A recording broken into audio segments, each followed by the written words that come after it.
Hello students, welcome to Good Shepherd Education Center in Asha National English School. Today we conduct class 5th subject आपका SST है. SST का chapter 6 पढ़ेंगे हम, जो कि history का पार्ट है आपका. हिस्ट्री का चैप्टर 6 पढ़ेंगे.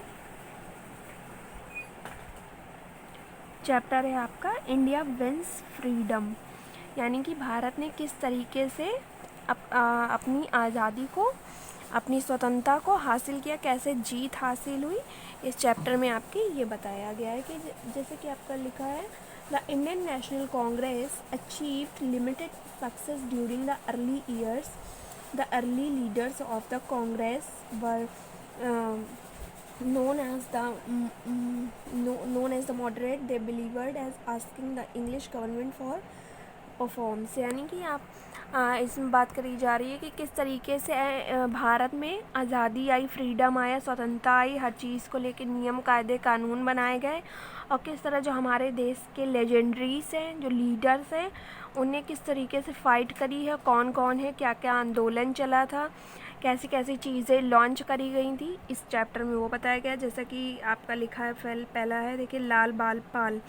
There was another group within the Congress, जो कि कांग्रेस का एक ग्रुप था. देवर कॉल्ड द रेडिकलस, और जिसे रेडिकलस के नाम से जाना जाता है. They wanted to oppose the English strongly to protest against English justice, यानी कि विदेशी न्याय के बारे में बात करी जा रही. They were in a favour of strikes and backout. जैसे कि अंग्रेज़ों का था, वो लोग जब युद्ध करते थे तो उन्हें जो चीज़ें नहीं समझ में आती थी वो उसे क्या करते थे, बायकॉट करके चलते थे, हैं, स्ट्राइक्स करते थे.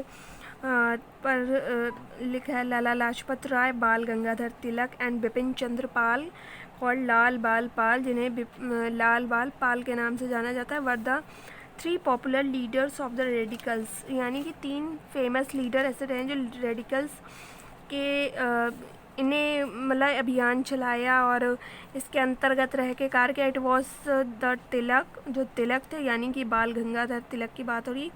हु वन सेड, जिनका कहना था, Swaraj is my birth right and I shall have it. Swaraj हमारा बर्थ राइट है एंड उसे हमें किसी भी रीति से ग्रहण करना चाहिए, लेना चाहिए. उसके लिए उनने काफ़ी फाइट भी करी. यानी कि बंगाल के बारे में देखिए, लिखा है, in 1905 the English decided the Bengal of part was to have Hindus while the other part was the Muslim and majority. यानी हिंदू, मुस्लिम और अंग्रेज लोगों की, पता है, तमाम तरीके की युद्ध छिड़े, तमाम तरीके की लड़ाइयाँ हुई, सबके अपने अपने पॉइंट ऑफ व्यू निकल के आए, और उसके लिए कई सारे मूवमेंट्स बनाए गए, चलाए गए, और बड़े बड़े जो हमारे लीडर्स, योद्धा लोग हैं, उन लोगों ने हर एक चीज़ों को ध्यान में रखते हुए, मद्देनज़र रखते हुए, हर चीज़ों के लिए Hindu and Muslim from training against the English people strongly opposed it. जो इंग्लिश यानी कि विदेशी जो थे, उनके अगेंस्ट में काफ़ी सारे जो वो यहाँ पे इंडिया में अपने नियम कानून चलाना चाह रहे थे, उसके खिलाफ जा कर के उनने अपने भारत के अपने रूल्स, अपने तरीके बनाए. जैसे कि swadeshi and boycott movement as a result of English were forced to, कब हुआ था ये, 1911 में. फिर स्वदेशी एंड बायकॉट हुआ था. स्वदेशी का मतलब है one of one's own country, ठीक है. It was mean to popularise the use of India goods. People were asked to boycott और foreign goods and use only goods made. यानी कि बॉयकॉट को लेकर के मुद्दा बना था. उसके पीछे भी एक अभियान चलाया गया था. द रिवोल्ट्रीज, यानी कि some young people in Bengal felt, तमाम तरीके के लीडर थे, moderates and radicals, had not achieved enough. They believe that the English could be driven out of India only through forces. यानी कि वो कौन लोग थे, 3, अरविंदो घोष, वीर सावरकर और अजीत सिंह. यानी कि इन लोगों ने were the early revolutionaries, they killed some English officers. इन्होंने कुछ अंग्रेजी ऑफिसर्स को मारा था. Some of them were later arrested and hanged. ठीक, उसके बाद है मतलब इसके पीछे भी योजना चलाई गई थी, स्कीम निकाली गई थी। कुछ लीडर्स ने, तमाम तरीके के लीडर्स हैं जिनका अपना अपना योगदान रहा है सभी फाइट्स को लेकर के। गांधी जी जब साउथ अफ्रीका से पढ़ कर आए थे वापस, यानी कि अपनी स्टडीज़ को कंप्लीट करके आए थे, तो उनने देखिए झगड़े लड़ाई को उनने कहा था ना किसी को फांसी दो न सज़ा दो, मारपीट से नहीं, बल्कि उनने सत्याग्रह आंदोलन चलाया कि हम लोग बिना वायलेंस के लड़ाई करेंगे, कोई मार काट नहीं करेगा, कोई किसी को पीटेगा नहीं। हम लोग सत्याग्रह आंदोलन चलाया गया कि जिससे फाइट जो करी जाएगी वो शांति से रहकर अपनी अपनी पॉइंट ऑफ व्यू रखे जाएंगे और सभी लोग उस पर अमल करेंगे। उसके बाद है आपका जलियांवाला बाग। जलियांवाला कांड आप सभी जानते होंगे। On 30 April 1990 public meeting was being held to Jallianwala Bagh as Amritsar. जो अमृतसर में जलियांवाला बाग है वहाँ पे भी फाइट हुई थी। General Dyer came to the park and order his soldiers to fire at the crowd. काफ़ी क्राउड के बीच में वहाँ पे किस जवानों को मार डाला गया था। 100 of man women and children were killed and 1000 were injured. काफ़ी हद तक आदमी और जो महिलाएं थी मर गईं, बच्चे थे मर गए, कई हद तक लोग इंजर्ड हो चुके थे। The whole country was shocked by this incident.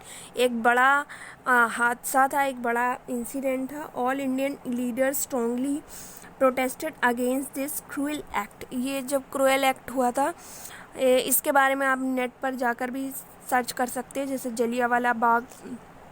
जब इसके बारे में आप सर्च करेंगे तो आपको मिलेगा। नॉन कॉरपोरेशन मूवमेंट चलाया गया था इन 1920 में, जो गांधी जी ने लॉन्च किया था। Non corporation movement he asked people to disobey the law. जो लॉ के लिए बनाया गया था, जो लोग डिसोबे करते हैं लॉ का, यानी कि peacefully. But the Chauri Chaura in Uttar Pradesh, जैसे आपको पता होगा चौरी चौरा कांड हुआ था जो in Uttar Pradesh, some people set fire to a police station and 22 policemen died, जो जिसमें कि 22 पुलिसकर्मी मर चुके थे। Gandhi ji was against violence and the withdrew the movement immediately.